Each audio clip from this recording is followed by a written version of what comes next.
नमस्कार साथियों, स्वागत है आप सभी का वाईडी एग्रीकल्चर एकेडमी के डिजिटल प्लेटफॉर्म पर। मैं नीलेश पटेल आप सभी बच्चों का हार्दिक स्वागत करता हूं। हमारे उत्तर प्रदेश के वो अभ्यर्थी जो प्रतियोगी परीक्षाओं की तैयारी कर रहे हैं, चाहे वो यूपीपीएससी हो, चाहे यूपी ट्रिपल एससी हो, चाहे आपका यूपीपी हो, यूपीएसआई हो, या आपका एकेडमिक एग्जाम जैसे एंट्रेंस एग्जाम की मैं बात कर लूँ, यूपी कैटेड हो गया, इसमें 20 नंबर का जीएस आता है। तो ये उत्तर प्रदेश स्पेशल की क्लास जो आपके लिए बहुत ज़्यादा इंपॉर्टेंट होने वाली है। आज कृषि और पशुपालन का अंतिम चरण है, इसके बाद हम इसको कंट्रोल में ले आएंगे। हमने पार्ट 5 से लेकर के पार्ट 6 तक इसका एग्रीकल्चर एंड एनिमल हस्बेंड्री के ऊपर चर्चा की। क्यों? क्योंकि एग्जाम में क्वेश्चंस आ रहे हैं, यहाँ से आपको क्वेश्चंस देखने को मिलेंगे। ये कुछ सूचना है आप लोगों के लिए। निर्माण बैच एजीटीए का जो कि ऑफलाइन क्लास शुरू की गई थी वाईडी एग्रीकल्चर एकेडमी के क्लासरूम से, तो ये ऑफलाइन में बच्चों ने बहुत अच्छा रिस्पांस दिया। लगभग संपूर्ण जनपद जो लखीमपुर के साथ साथ उत्तर प्रदेश के अन्य 75 जनपद, 5-10 जिलों को छोड़ दिया जाए, बाकी हर एक जिले से बच्चों की इंक्वायरी आई हुई है और बच्चे आ भी रहे हैं। पश्चिमी यूपी, पूर्वी यूपी, दक्षिणी यूपी, हर जगह से बच्चे आ रहे हैं। तो यदि आप भी निर्माण बैच से जुड़ना चाहते हैं तो इसमें जल्दी करें, क्योंकि सीटें सीमित हैं भाई। क्योंकि ये बैच जो है आपका स्पेशली 100 सीट का तैयार किया गया था। इसमें बच्चों की रुचि को ध्यान में रखते हुए मुझे लग रहा है कि 1 फरवरी आते आते हमारे पास 300 प्लस बच्चों का स्ट्रेंथ हो जाएगा, जो कि उत्तर प्रदेश में सबसे बड़ा बैच बनने वाला है। एजीटीए का क्लासरूम ऑफलाइन बैच संस्था के द्वारा पहला प्रयास, और पहले प्रयास में ही बच्चों ने इतना भरोसा दिखाया कि हमारे पास अमरोहा, गजरोला, मुजफ्फरनगर, मुरादाबाद यहाँ के बच्चे आकर पढ़ रहे हैं। ऑफलाइन बैच में हैं। मैं किसी दिन बच्चों से रूबरू कराऊंगा कि कहाँ से कौन क्या पढ़ रहा है। सारी चीजें हम आपके बीच लेकर के आएंगे धीरे धीरे से। आप उसके प्रति बिल्कुल ये रहिएगा कि आपको इस ऑफलाइन बैच में थियरी प्लस एमसीक्यू के साथ हम इतना प्रैक्टिस करा देंगे कि आपका एग्जाम जब आएगा तो आप कॉन्फिडेंस से बोलोगे कि मेरा सिलेक्शन क्यों नहीं होगा। ठीक है, ये ऐसा क्यों होगा? क्योंकि हम आपके साथ मेहनत करते हैं। प्रेजेंट टाइम में अगर मैं बात करूं तो मेरी खुद की 8 क्लास आ रही हैं। 8 क्लास मतलब 8 घंटे मुझे खुद देने पड़ रहे हैं पढ़ाने के लिए। ठीक है, और अलग अलग बैच में हमारी क्लासेस है। मैं इतना मेहनत आपके लिए क्यों कर रहा हूं? क्योंकि आपका रिजल्ट सकारात्मक निकल कर आए। मैं चाहता हूं कि हमारा जो बैच है, चाहे ऑनलाइन हो चाहे ऑफलाइन हो, दोनों बैच से मैक्सिमम सिलेक्शन की ओर हमारी दृष्टि है। मैं यही देखना चाहता हूं कि अधिकतम सिलेक्शन हमारे बैच से कैसे होते हैं। ठीक है, तो हम बात करते हैं यूपी स्पेशल के लिए। तो यूपी स्पेशल में एग्रीकल्चर और एनिमल हस्बेंड्री की हम बात करते हैं, कृषि एवं पशुपालन की हम बात करते हैं। तो हम बात करेंगे कृषि एवं पशुपालन। ये यूपी स्पेशल की क्लास है, यूपी जीके की। और ये क्लास कौन सी सीरीज की तरफ से चल रही है? किसान एक्सप्रेस सीरीज। ये किसान एक्सप्रेस सीरीज हमने नाम क्यों रखा? क्योंकि ये जो सीरीज चली थी आपकी 25 दिसंबर से शुरुआत हुई थी। कब से? 25 दिसंबर से शुरुआत हुई थी और 23 दिसंबर को चौधरी चरण सिंह के जन्म दिवस के उपलक्ष्य पर राष्ट्रीय किसान दिवस का आयोजन किया जाता है। तो उसी 23 दिसंबर को चौधरी चरण सिंह का जन्मदिन था, किसान दिवस मनाया गया। 25 दिसंबर से ये क्लास शुरू की गई, जिसमें हमारा टॉपिक है कृषि एवं पशुपालन। कृषि एवं पशुपालन। और आज की क्लास में हम चर्चा कुछ इस प्रकार से करने वाले हैं कि कृषि एवं पशुपालन पे अंतिम बिंदु होगा आज की क्लास का। तो सभी बच्चे एक बार क्लास में लाइक शेयर कमेंट ताबड़तोड़ गति से करना चाहिए, क्योंकि जितना ज्यादा आप शेयर करेंगे, जितना ज्यादा आप लाइक करेंगे क्लास को, उतना ज्यादा बच्चे हमारे साथ जुड़ेंगे और उतनी ज्यादा बच्चों में एक अलग ज्ञान की प्रभाव बहेगी, एक अलग ज्योति जलेगी। क्योंकि मैं चाहता हूं उत्तर प्रदेश स्पेशल को सिर्फ कुछ पॉइंट, चंद पॉइंट में रट लेना ही उत्तर प्रदेश स्पेशल नहीं होता है। उत्तर प्रदेश स्पेशल एक समग्र होता है, जिसको हम आपको घुमाएंगे पूरे उत्तर प्रदेश में, हर एक गतिविधि से रूबरू कराएंगे। हमारी ये सीरीज निरंतर चलने वाली है। पिछले कुछ दिनों से ये क्लासेस नहीं आ पाई आपके बीच, परंतु घबराएं नहीं। 50 प्लस लेक्चर में हम आपको उत्तर प्रदेश स्पेशल कवर कराएंगे, जिसमें आप कोई भी एग्जाम आप उत्तर प्रदेश का देंगे, आपका एक भी प्रश्न छूटेगा नहीं। ये हमारी गारंटी है कि हम आपको अधिकतम देने का प्रयास करेंगे। जिस एग्जाम में आप बैठोगे कम से कम आपको लगे कि नीलेश सर के द्वारा जो किसान एक्सप्रेस सीरीज चलाई गई उसमें हमें कुछ बेहतर जानने को मिल रहा है। आपने उत्तर प्रदेश स्पेशल में एग्रीकल्चर और पशुपालन बहुत जगह पढ़ा होगा, आपने बहुत प्लेटफॉर्म पढ़े होंगे, परंतु आप एक ईमानदारी से बता देना कि जिस प्रकार हमने आपको एग्रीकल्चर और पशुपालन पढ़ाया है, क्या आपको ऐसा कहीं देखने को मिल रहा है कि नहीं? आप ईमानदारी से बताना, ठीक है? ईमानदारी आपकी बताएगी।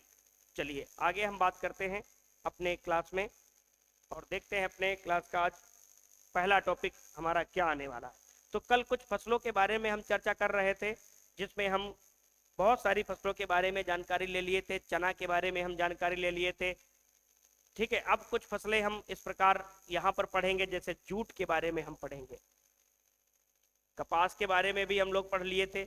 अब हम देखते हैं जूट के बारे में क्या प्रश्न बन जाएगा, तो यहाँ से भी हमको क्वेश्चन निकाल के लाना है। जूट से संबंधित पेपर में क्या क्वेश्चन आ जाएगा? भाई साहब क्लास को जितना हो सके उतना शेयर करना, स्टेटस पे लिंक वगैरह लगाकर, Facebook story, WhatsApp status, Instagram, हर जगह आप शेयर करिएगा, क्योंकि जितना ज़्यादा आप सपोर्ट करोगे उतना ज़्यादा एनर्जेटिक होकर हम आएंगे।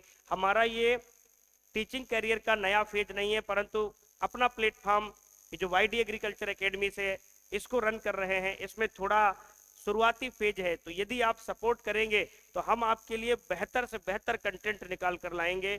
जितनी मेहनत करनी पड़ जाए हम मेहनत करने के लिए तैयार हैं, परंतु आपको ज़्यादा मेहनत नहीं करने देंगे, आपको बढ़िया सिस्टमेटिक कंटेंट हम प्रोवाइड कराते रहेंगे। तो जूट के बारे में अगर हम बात करते हैं तो जूट क्या है? एक रेशे वाली फसल है। क्या है? एक रेशे वाली फसल है। क्या है? रेशे वाली फसल है। इसका जो रेशा होता है वो कैसा होता है? गोल्डन फाइबर कहलाता है। क्या कहलाता है? गोल्डन फाइबर कहलाता है। और इसी वजह से क्या संबंधित है? Golden fibre revolution. Golden fibre revolution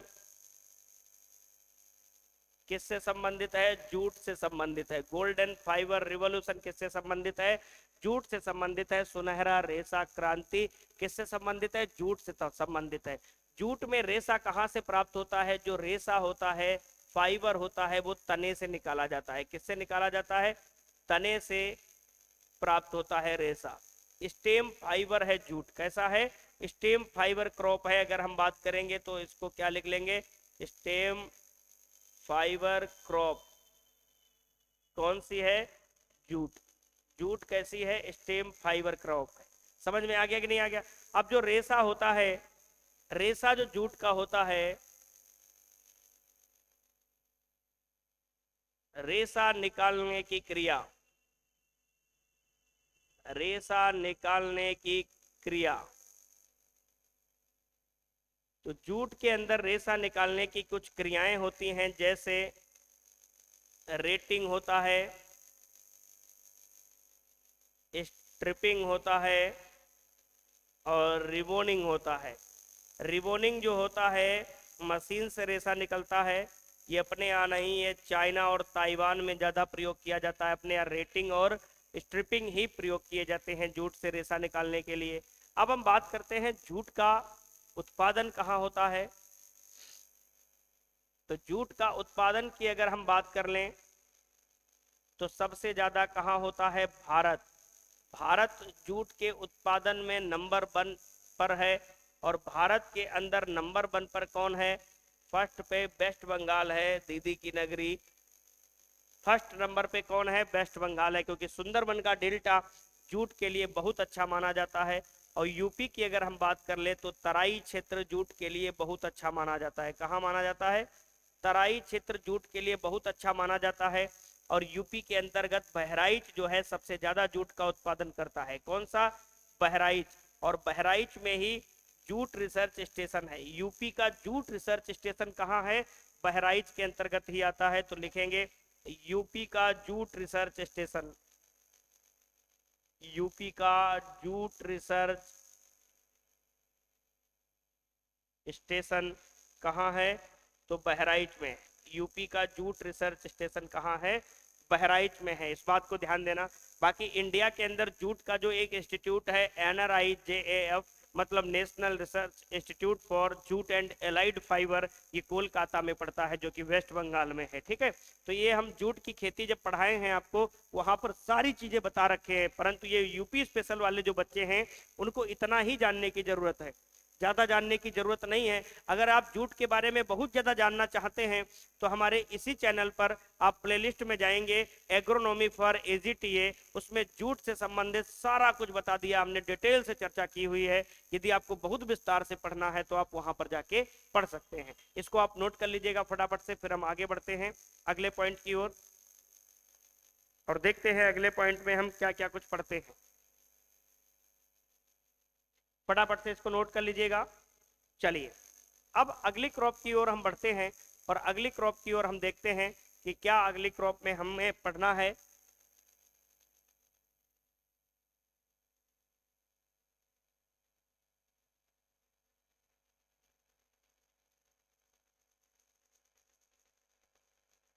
ठीक है, अगली क्रॉप की ओर अगर हम देखेंगे तो हमें चीजें देखनी पड़ेंगी, क्या क्या हमें पढ़ना है। अब हम फटाफट से चर्चा करते हैं। जूट के बाद हम बात कर लेते हैं अरहर पर। अरहर, अरहर की हम बात करेंगे तो एक दलहनी फसल है, सब लोग जानते हैं। अरहर कैसी है, एक दलहनी फसल है, दलहनी फसल है। और कैसी फसल है, खरीफ ऋतु की।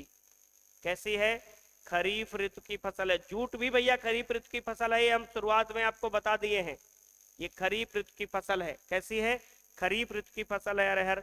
लकड़ी उत्पन्न करने वाली लेग्यूमिनस क्रॉप है, इससे लकड़ी भी उत्पन्न होती है। आपने देखा होगा गाँव गाँव में झाड़ू वाड़ू बना लेते हैं इसके तने से। ठीक है, बना लेते हैं कि नहीं बना लेते हैं। अरहर की अगर हम बात करेंगे यूपी के अंदर, यूपी के अंदर अगर उत्पादन देखेंगे तो यूपी में अरहर का जो उत्पादन है, वाराणसी, हमीरपुर, हमीरपुर, झांसी, इन जिलों में अरहर का ज्यादा उत्पादन होता है। और अरहर की एक किस्म है जो बहुत ज्यादा पूछी जाती है, तो अगेती किस्म की ओर हम बढ़ेंगे। अगेती किस्म, बाकी किस्मों के बारे में हम ज्यादा नहीं बताएंगे क्योंकि ज्यादा किस्में आपके पेपर में आएंगी नहीं। ठीक है, तो अगेती किस्म इसकी क्या है, प्रभात, मानक और उपास 120, यूपीएएस उपास 120, ये सबसे ज्यादा पूछी जाती है, उपास 120। ये अरहर के बारे में हमने चर्चा कर लिया। अब हम बात करते हैं सोयाबीन के बारे में कि सोयाबीन के बारे में हम क्या देखेंगे। सोयाबीन, सोयाबीन को हम क्या कहते हैं, हड्डी रहित मांस कहते हैं। क्या कहते हैं, हड्डी रहित मांस कहते हैं। पहला पॉइंट, सोयाबीन को हम हड्डी रहित मांस कहते हैं, हड्डी रहित मांस। सोयाबीन को हड्डी रहित मांस। सोया स्टेट के नाम से हम किसे जानते हैं, सोया स्टेट के नाम से हम किसे जानते हैं, एमपी को जानते हैं, एमपी को। और ये कैसी फसल है, तिलहनी प्लस दलहनी, तिलहनी प्लस दलहनी दोनों है, तिलहनी प्लस दलहनी दोनों फसल है। ये तिलहनी भी है दलहनी भी है। इसको हम वंडर क्रॉप भी कहते हैं, वंडर क्रॉप भी कहते हैं, वंडर ट्री नीम होता है।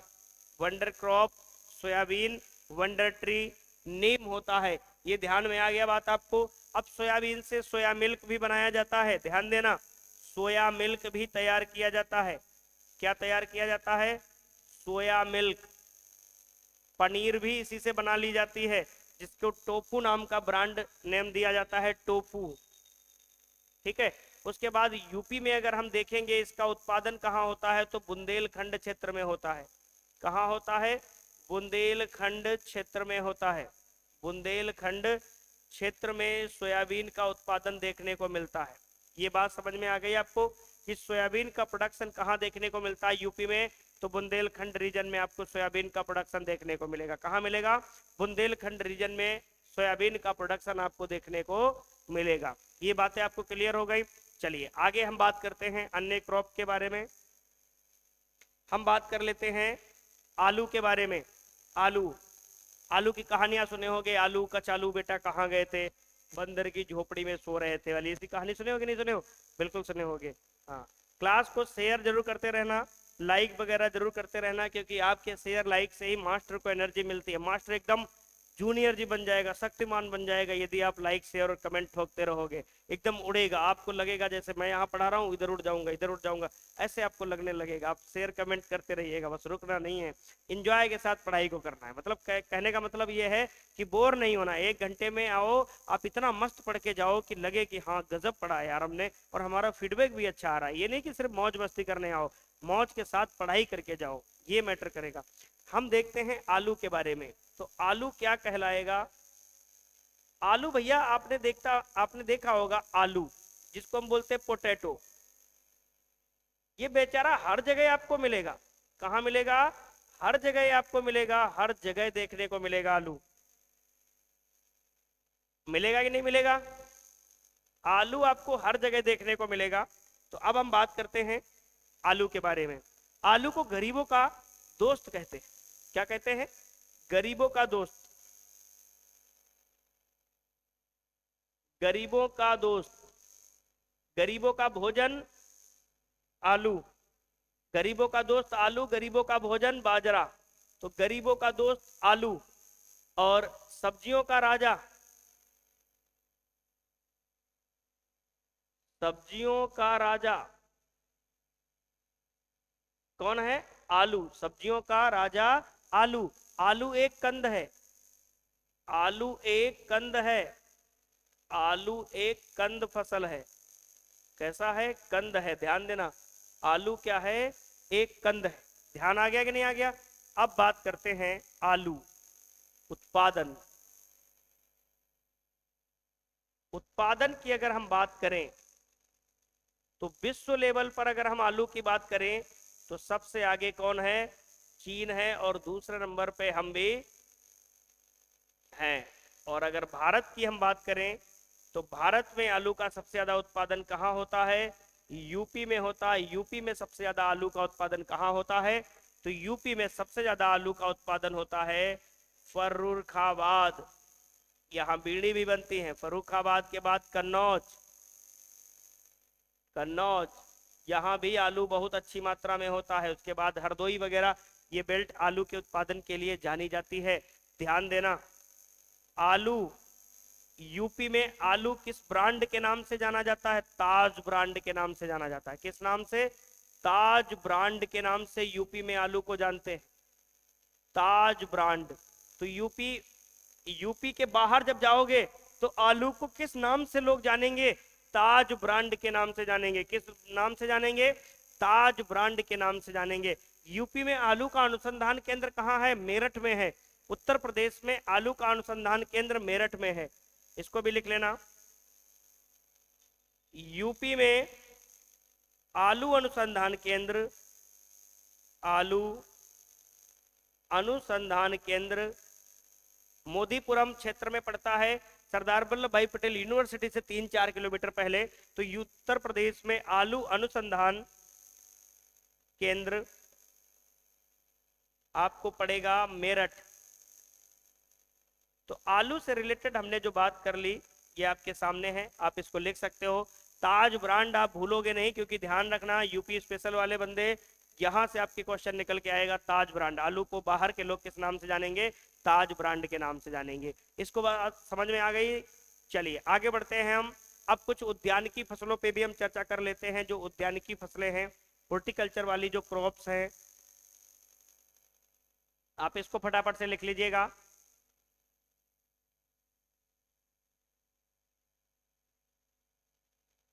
चलिए अब कुछ उद्यानिकी फसलें हैं उनके ऊपर भी चर्चा कर लेते हैं। तो उद्यानिकी फसलों में हम बात करते हैं आम की। किसकी बात करते हैं? आम की बोलते हैं।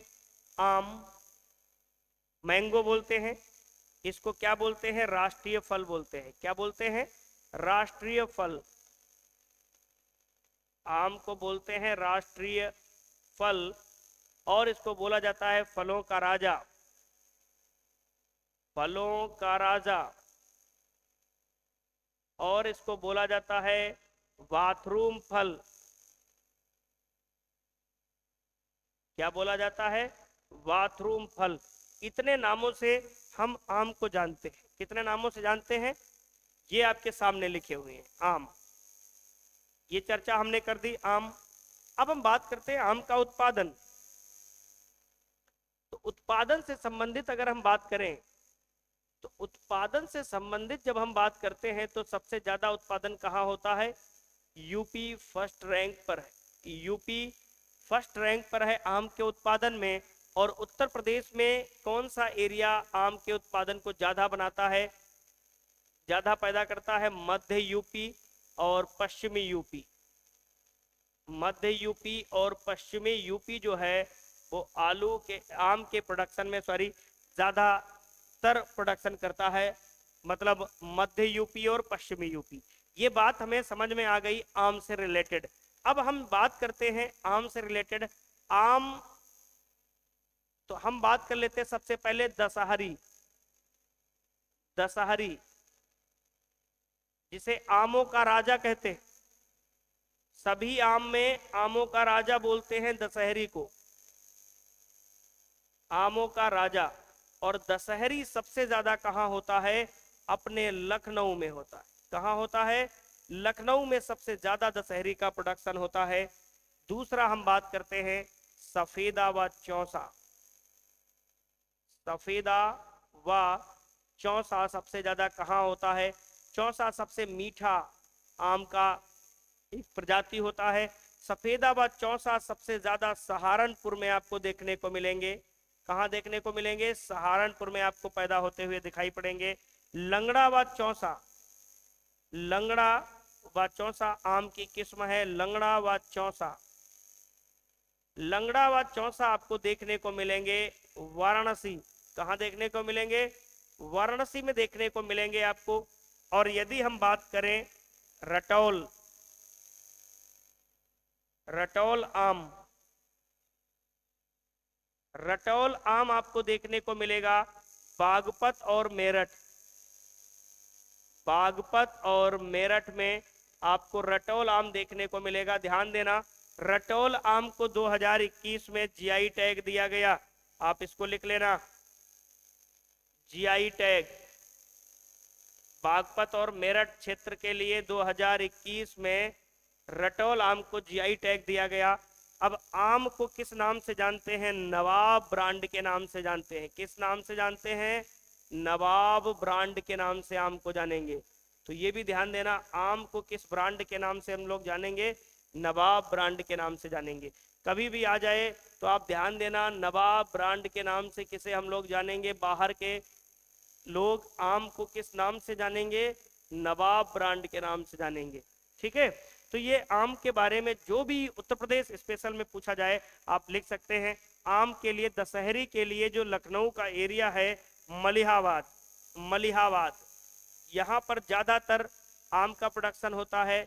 मलिहाबाद, ठीक है, मलिहाबाद में दशहरी की नर्सरी आपको बहुत मिलेगी। तो मलिहाबाद एक एरिया पड़ता है हरदोई लखनऊ रूट पे, वहां पर आम का सबसे ज्यादा प्रोडक्शन आपको देखने को मिलता है। ठीक है, आप इसको स्क्रीनशॉट ले लीजिएगा। फिर आगे कुछ फलों के बारे में हम और बात करते हैं। चलिए, अब हम जैसे देखते हैं केला, केला के बारे में देखते हैं। तो केला की हम बात करते हैं, आदम्स फिग के नाम से इसको जानते हैं, आदम्स फिग। केला बात करें हम तो इसके बारे में सबसे बड़ी ये खूबसूरती आती है कि केले का फल आप देखते होंगे बहुत जल्दी खराब नहीं होता। ठीक है, तो केला का उत्पादन जो है वो यूपी में कहां पर होता है सबसे ज्यादा? तो यूपी में होता है वाराणसी, वाराणसी, प्रयागराज,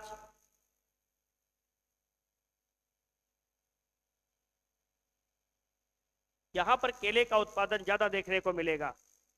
पपीते की हम बात कर ले कि पपीता सबसे ज्यादा कहां उत्पादित होता है? तो पपीता का सबसे ज्यादा उत्पादन होता है सहारनपुर,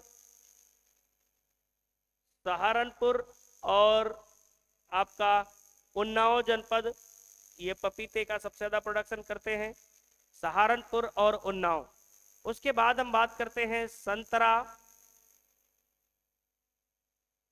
नींबू, लीची। संतरा, नींबू, लीची, ये तीनों के तीनों फल सबसे ज्यादा कहाँ उत्पादित होते हैं? सहारनपुर में उत्पादित होते हैं। कहाँ उत्पादित होते हैं? सहारनपुर में उत्पादित होते हैं। सहारनपुर जनपद में इनका उत्पादन ज्यादा होता है। यहाँ पर हम अगर बात करें अमरूद की, देखें कि अमरूद कहाँ ज्यादा उत्पादित होगा, तो अमरूद का सबसे ज्यादा जो उत्पादन होता है वो प्रयागराज होता है। प्रयागराज सबसे ज्यादा प्रयागराज में होगा। अयोध्या में, ठीक है, अयोध्या में।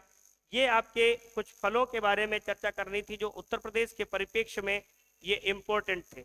उत्तर प्रदेश के परिप्रेक्ष्य में हमने फलों से संबंधित जो वार्ता की, कृषि की जो क्रॉप्स थी उनके बारे में हमने वार्ता की।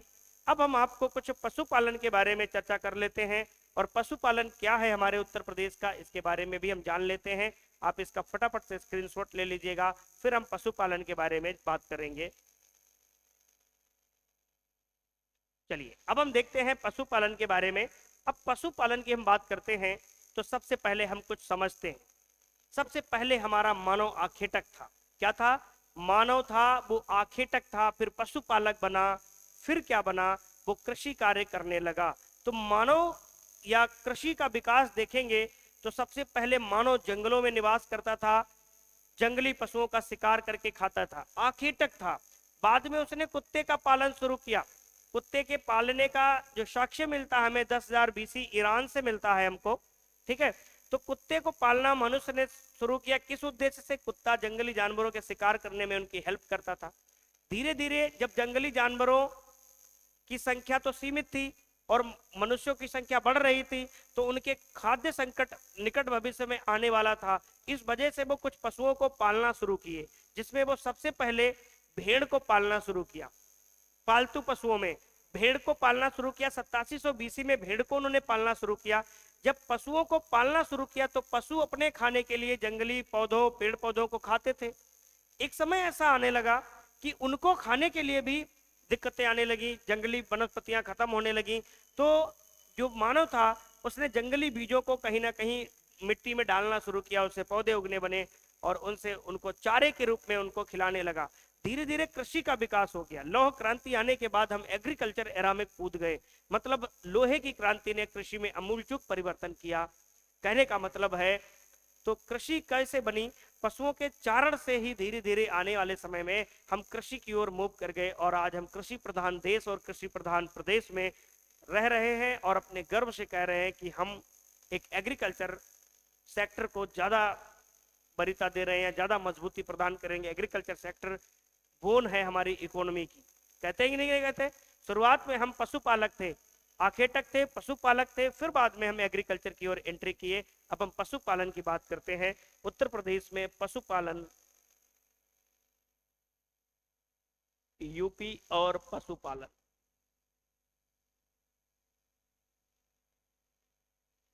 पशुपालन को अंग्रेजी में हम बोलते हैं एनिमल हस्बेंड्री।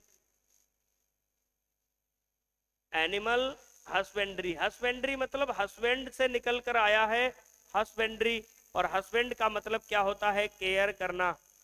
इसका मतलब पशुओं को पालना, उनकी केयर करना और उनका प्रबंधन करना ही क्या कहलाएगा? पशुपालन कहलाएगा। पशुओं की देखभाल एवं उनका प्रबंध करना ही क्या कहलाएगा? पशुपालन कहलाएगा। इस बात से आप रूबरू हो गए कि नहीं हो गए?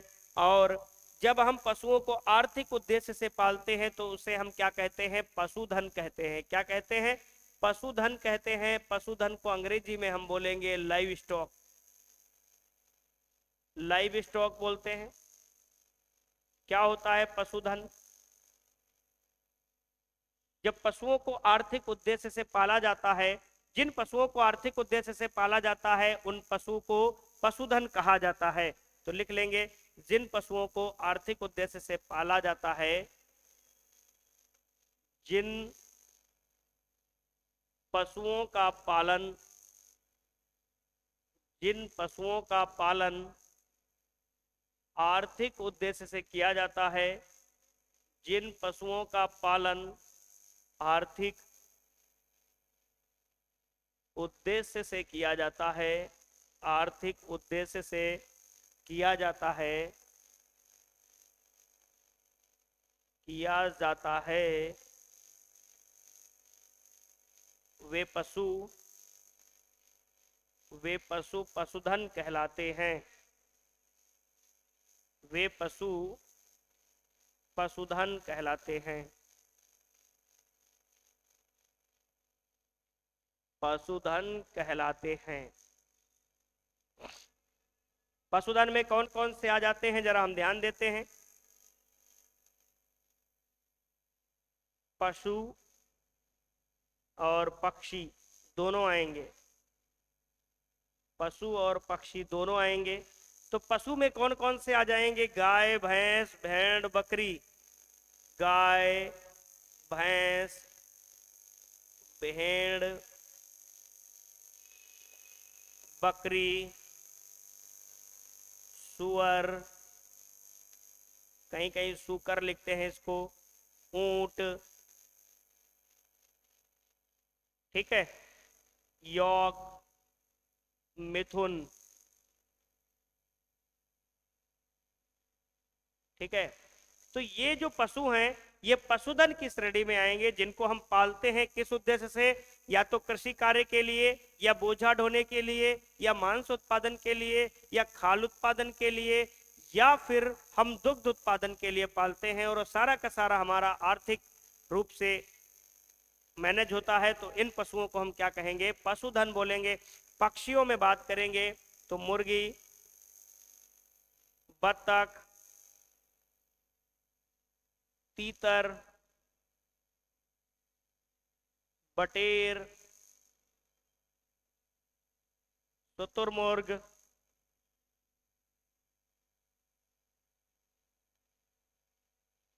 ये जो पक्षियां होती हैं इनको हम किस उद्देश्य से पालते हैं?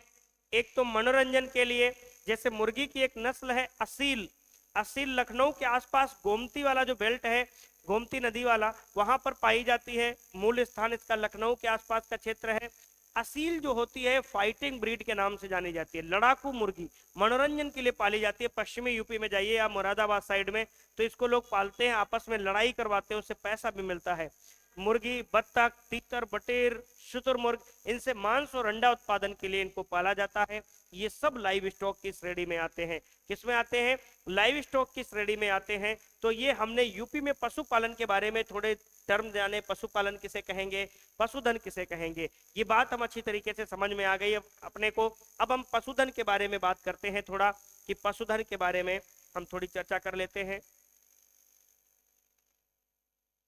तो पशुधन जो होता है इसकी गणना की जाती है। पशुधन जो होता है ये कैसे पता चलता है? इसकी गणना की जाती है।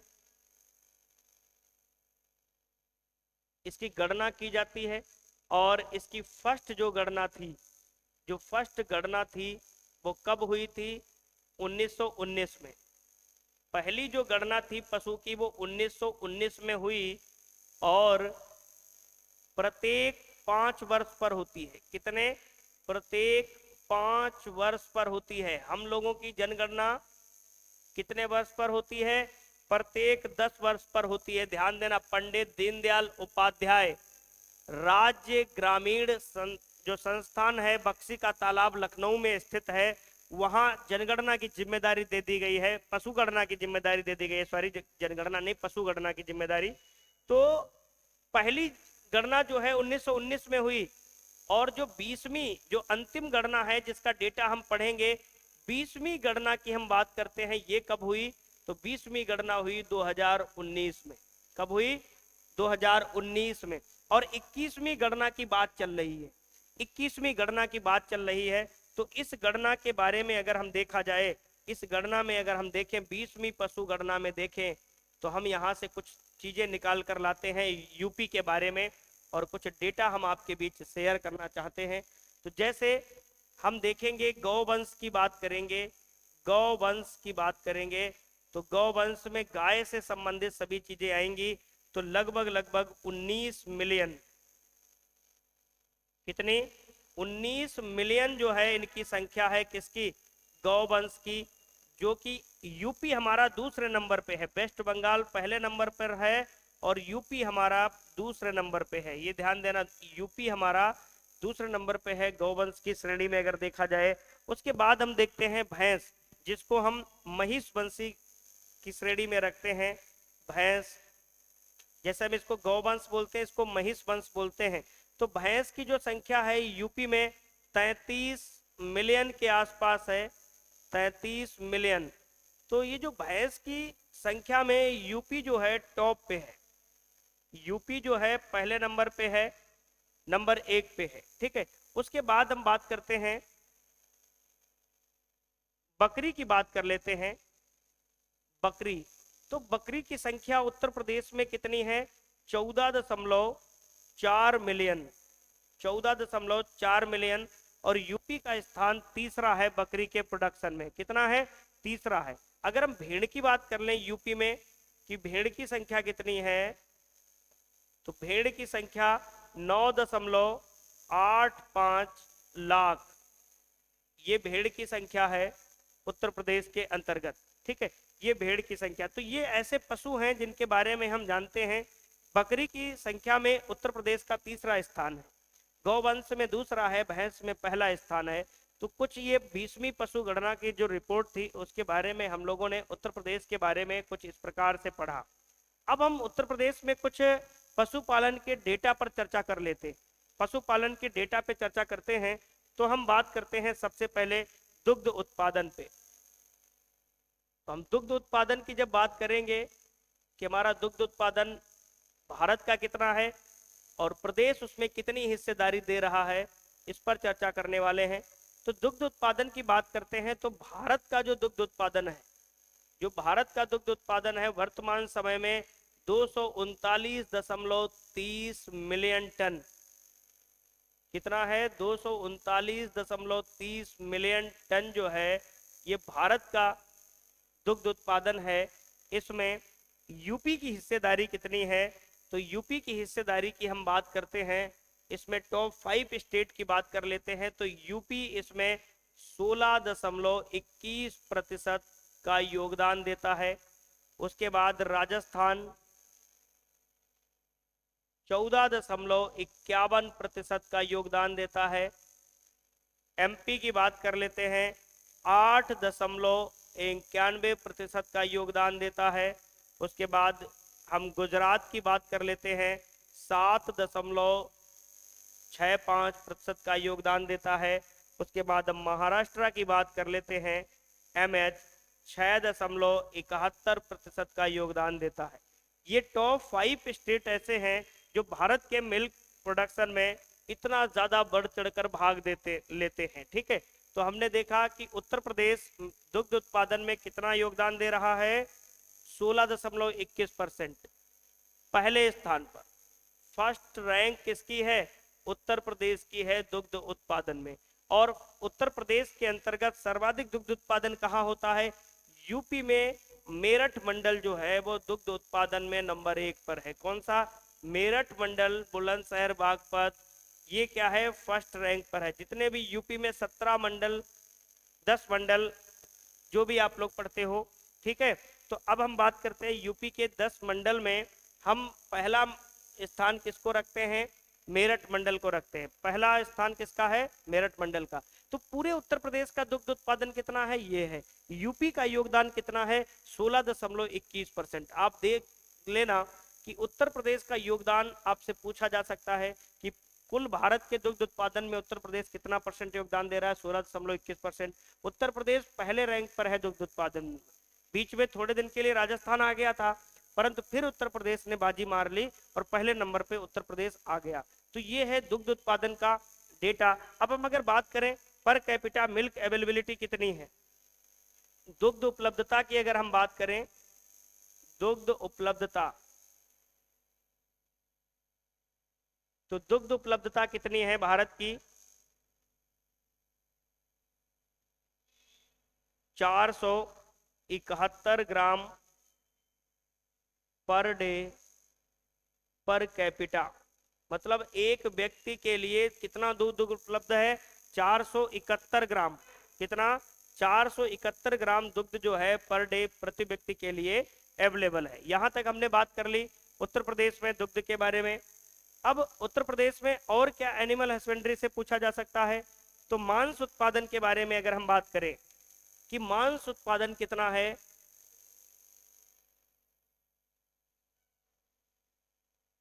मांस उत्पादन की हम बात करेंगे तो सबसे पहले हम बात करेंगे कितना मांस उत्पादन है? 10.25 मिलियन टन, मीट्रिक टन। कितना?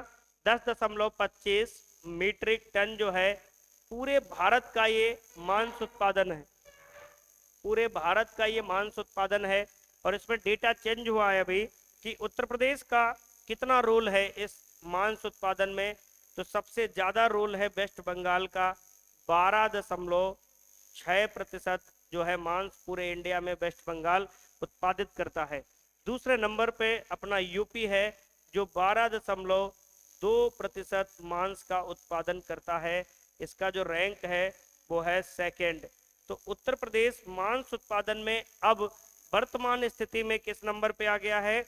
दूसरे नंबर पे आ गया है। पुराना डेटा आप पढ़ोगे तो पहले नंबर पे उत्तर प्रदेश मांस उत्पादन में आपको नजर आता दिखाई पड़ेगा। यहां से हमने मांस उत्पादन की जब बात की तो हमारे सामने ये जिक्र आ गया कि मांस उत्पादन में यूपी की क्या स्थिति है, दूसरे नंबर पे है। अब हम ऊन उत्पादन की बात कर लें तो ऊन उत्पादन में उत्तर प्रदेश किस नंबर पर है? जो वूल का प्रोडक्शन है इसमें यूपी किस नंबर पर है? तो ऊन उत्पादन में यूपी का 8वां नंबर है, यूपी का 8वां नंबर है। पहला नंबर किसका होगा? राजस्थान का होगा। ठीक है, फिर पहाड़ी राज्य होंगे। उसके बाद अंडे की बात करते हैं, अंडा उत्पादन।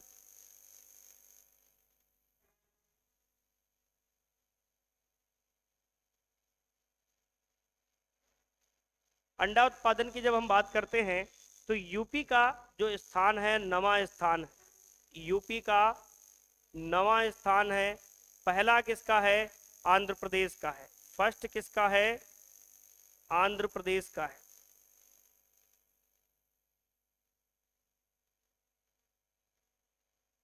पहला स्थान आंध्र प्रदेश का है और इसमें पहला स्थान किसका है? राजस्थान का।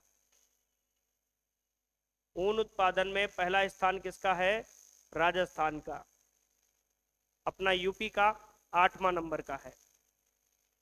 अब हम बात करते हैं कुछ उत्तर प्रदेश में दुग्ध से संबंधित कुछ सन वगैरह, इन पर चर्चा कर लेते हैं। जैसे हम बात करते हैं विश्व दुग्ध दिवस,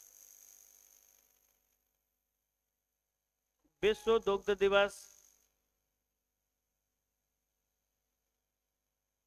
और एक होता है राष्ट्रीय दुग्ध दिवस।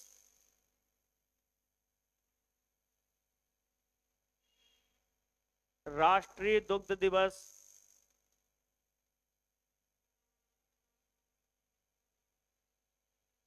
और एक है श्वेत क्रांति।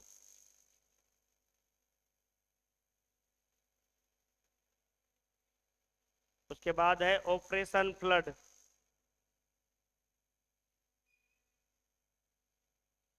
ये 4-5 कुछ पॉइंट लिखा दिए, यहां से एक क्वेश्चन जरूर आता है। ठीक है, इनसे एक क्वेश्चन आपको जरूर पेपर में देखने को मिलेगा। तो जो विश्व दुग्ध दिवस है वो 1 जून को मनाया जाता है और जो राष्ट्रीय दुग्ध दिवस है ये वर्गीज कुरियन के जन्म दिवस पर 26 नवंबर को मनाया जाता है। 26 नवंबर।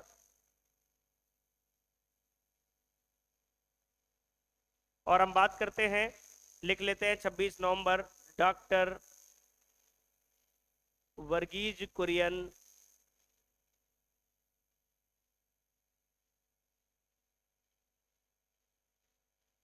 के या की जयंती पर।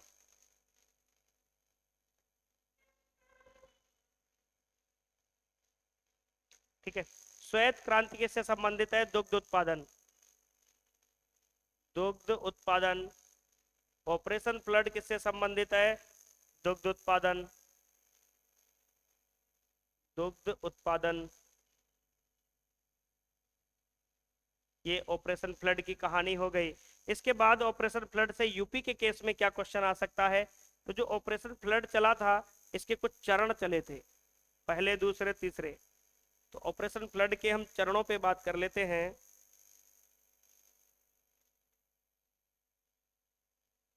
ये ऑपरेशन फ्लड चला 3 चरणों में, और 3 चरण चलाने के बाद इसको चौथा चलाने की जरूरत ही नहीं पड़ी।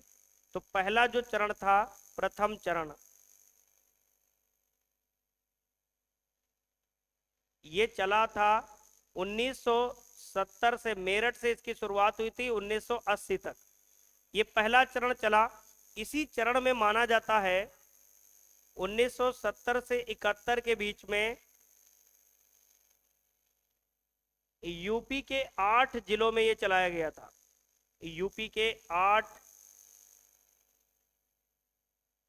जिलों में शुरू हुआ, और ये मेरठ से इसकी शुरुआत हुई थी, इसलिए मेरठ आज भी दुग्ध उत्पादन में नंबर 1 पर है। ठीक, तो प्रथम चरण 1970 से 80 के बीच चला। दूसरा जो इसका द्वितीय चरण था, द्वितीय चरण था वो इसका 1981 से लेकर के 85 के बीच चला। और जो तृतीय चरण था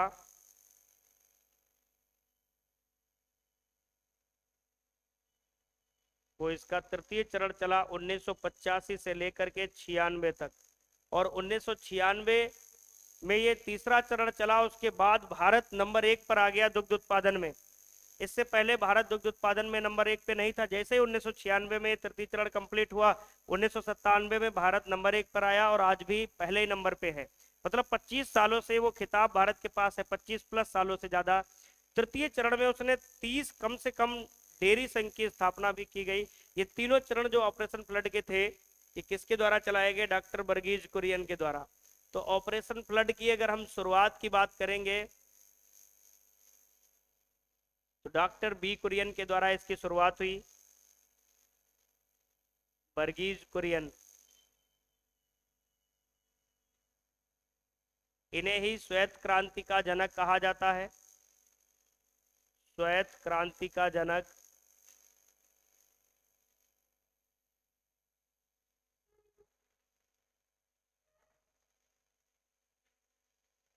इन्हें ही श्वेत क्रांति के जनक के रूप में हम लोग मानते हैं। ठीक है, तो जो ये 3-4 पॉइंट इसमें लिखे हमने, विश्व दुग्ध दिवस, राष्ट्रीय दुग्ध दिवस, श्वेत क्रांति, ऑपरेशन फ्लड, और ये 3 चरणों में चला, पहला चरण, द्वितीय चरण और तृतीय चरण। इन तीनों से प्रश्न आते हैं पेपर में। ये चरण तो आप लोग विशेष रूप से ध्यान रखोगे, इनका सन बहुत ज्यादा पूछ लिया जाता है कि ऑपरेशन फ्लड का द्वितीय चरण कब से कब तक चला, तो ये सन आपको याद रखने हैं। उसके बाद कुछ और पॉइंट्स है 1-2, उसके बारे में हम लोग लिख लेते हैं। जैसे हम बात करते हैं दुग्ध, उत्तर प्रदेश में दुग्ध विकास के जब चरणों में हम शुरुआत करेंगे तो 1917 का वो समय जब कटरा डेयरी संघ की स्थापना हुई। कटरा डेयरी सहकारी संघ, कटरा डेयरी सहकारी संघ, ये स्थापित हुआ इलाहाबाद उस समय, अब वर्तमान में प्रयागराज है।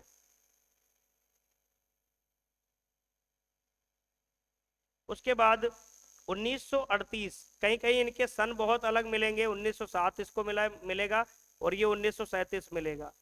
1938 में लखनऊ में एक संघ बनाया गया दुग्ध का, दुग्ध संघ।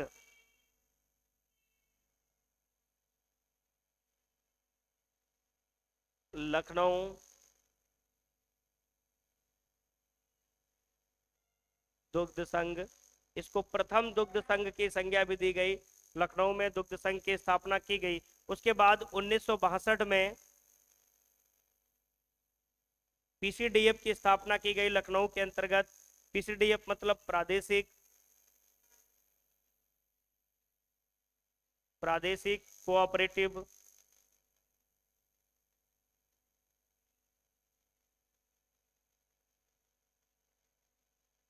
डेयरी फेडरेशन या डेयरी संघ, इसकी स्थापना लखनऊ में की गई 1962 में। तो ये कुछ डेयरी विकास के कुछ आयाम रहे उत्तर प्रदेश के अंतर्गत।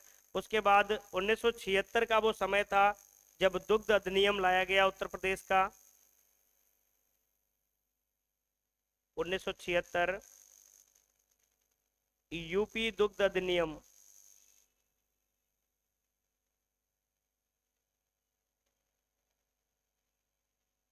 इसी दुग्ध अधिनियम के तहत इसकी धारा 3 में एक वर्णन किया गया कि उत्तर प्रदेश में राज्य दुग्ध परिषद का गठन भी किया जाएगा। तो यूपी दुग्ध अधिनियम की जो धारा 3 थी, धारा 3 में कहा गया उत्तर प्रदेश राज्य दुग्ध परिषद का गठन किया गया।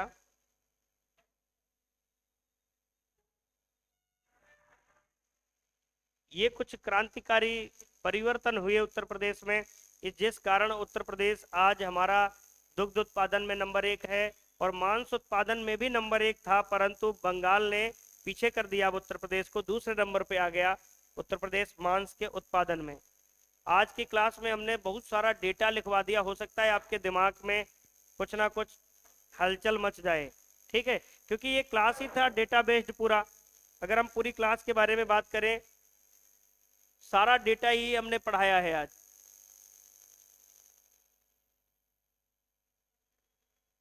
जिसमें आपको ये सबसे इंपॉर्टेंट है, इसको देख लेना एक बार। मैं और रिकॉल कर रहा हूं, कुछ बच्चे लास्ट में जुड़े होंगे।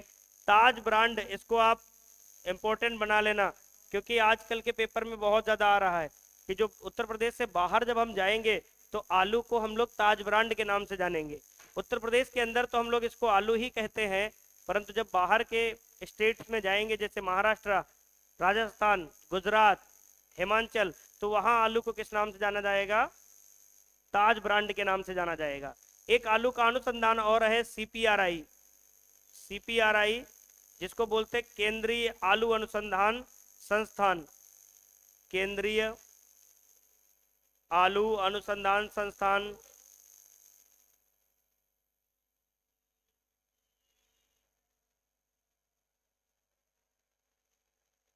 आपने देखा होगा कि आलू की जो भी वैरायटी होती है उनके आगे कुफरी लगा होता है। कुफरी एक स्थान है, कहाँ पड़ता है? हिमाचल प्रदेश में। तो ये जो संस्थान है वो शिमला में है। ये पहले तो था बिहार में, बाद में 1956 में शिमला शिफ्ट हो गया। शिमला कहाँ पड़ता है? हिमाचल प्रदेश में, ठीक है। तो आलू की जो भी हम वैरायटी देखेंगे उसके आगे कुफरी लगा होगा, जैसे कुफरी अशोका, कुफरी बादशाह, कुफरी सिंदूरी, कुफरी चिपसोना। परंतु कुछ ऐसी वैरायटी हैं जिनके आगे कुफरी नहीं लगा होता है, जैसे न्यू लीफ हो गया, प्रेसिडेंट हो गया, काला हो गया, अप टू डेट हो गया। ये आलू की ऐसी वैरायटी हैं जिनमें कुफरी नहीं लगा होता है, तो ध्यान देना इनमें। सारी चीजें हमने पढ़ा, लास्ट में एनिमल के केस में कुछ चर्चा कर ली। अब कल से अपना ये टॉपिक समाप्त हो गया, कल से कुछ नया टॉपिक आएगा। ये कृषि वाला बहुत से बच्चों को परेशान भी कर लिया होगा, ये कृषि में हम लोग क्या पढ़ रहे हैं। परंतु आज की डेट में आप कोई भी पेपर उठा के देखो, यहाँ से क्वेश्चन आपको मिलेंगे ही मिलेंगे, ठीक है।